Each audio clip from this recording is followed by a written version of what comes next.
White House, Democrats tangle over Biden bid to raise taxes. President Joe Biden has a simple message for fellow Democrats about his plan to raise taxes to remake large swaths of the American economy. Look beyond the bottom line. Biden is trying to persuade Democrats to embrace a more emotional argument, namely that the plan is fair, that it increases taxes on those who can afford to pay more and spends money on programs targeting children and the middle class.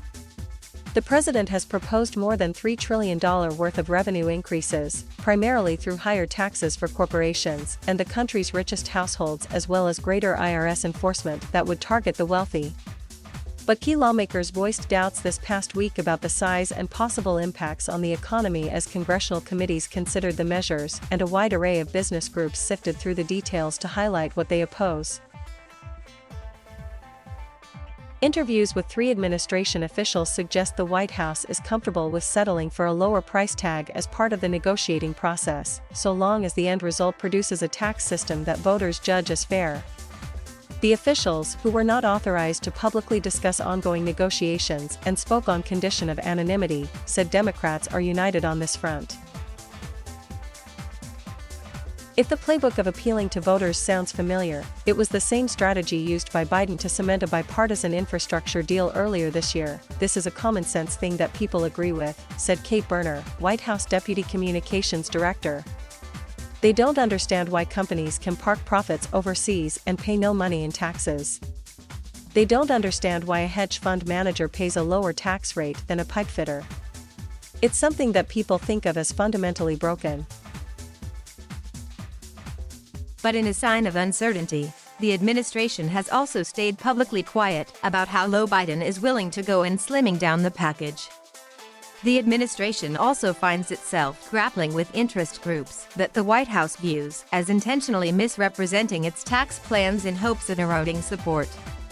Officials say that claims of job losses by the U.S. Chamber of Commerce and other groups are overblown and fail to consider investments in family leave, children, childcare, healthcare, and the environment that they believe will help the economy. The president outlined his tax plans in his budget proposal, setting a baseline for congressional committees.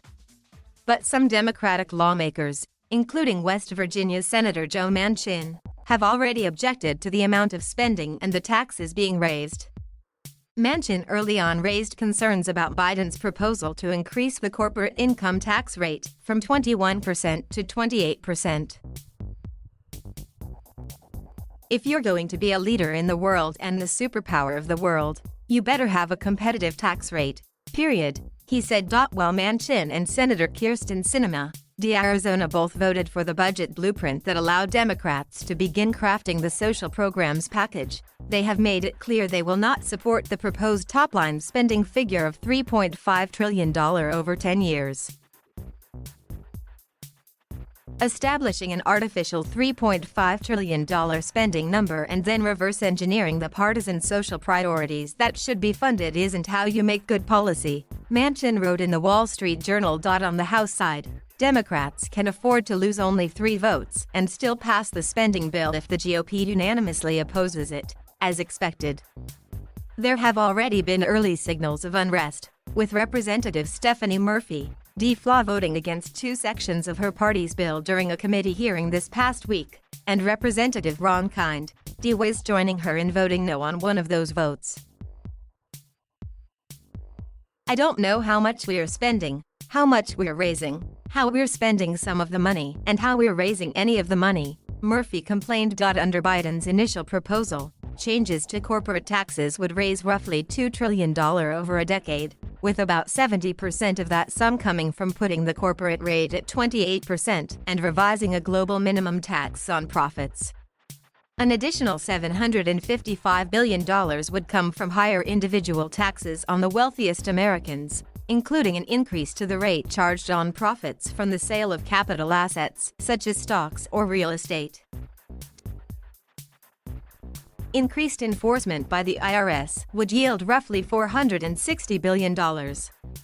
But a Treasury Department analysis indicates that figure would grow to $1.6 trillion in the following decade as more IRS employees were fully trained, one of the key arguments for saying that the budget would be fiscally responsible. Part of the challenge for Democrats is the memory of voter backlash against proposed tax increases during the 1984 presidential election against Ronald Reagan nearly 4 decades ago. Many older Democrats and those from more conservative areas fear that voters will penalize them if taxes increase by too much, even if Biden and advocacy groups push the argument that voters are now rejecting Reaganism and will reward Democrats for raising taxes on companies and the wealthy. "We're in a generational struggle within the Democratic Party," said Frank Clementi, executive director of the advocacy group Americans for Tax Fairness. "We're in a very different era, and these Democrats haven't caught up with the era we're in." Americans for Tax Fairness is among the organizations trying to persuade Democratic lawmakers to back Biden's tax proposals.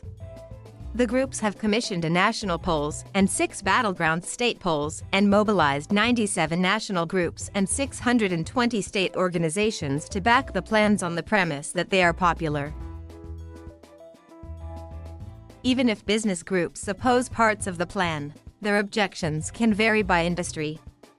The Chamber of Commerce has emphasized its dislike of higher rates for corporations and capital gains, while the American Bankers Association sent a letter to lawmakers on Tuesday voicing concerns about the increased reporting requirements to the IRS on customers' accounts.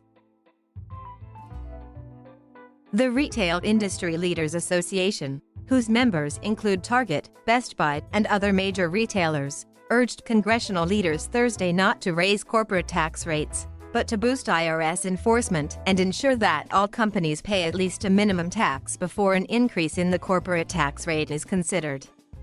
"We are doing a lot of meetings educating members on this issue and making sure they understand how a rate increase will harm retail and the importance of ensuring all profitable companies contribute," said Melissa Murdoch, a vice president with the trade group.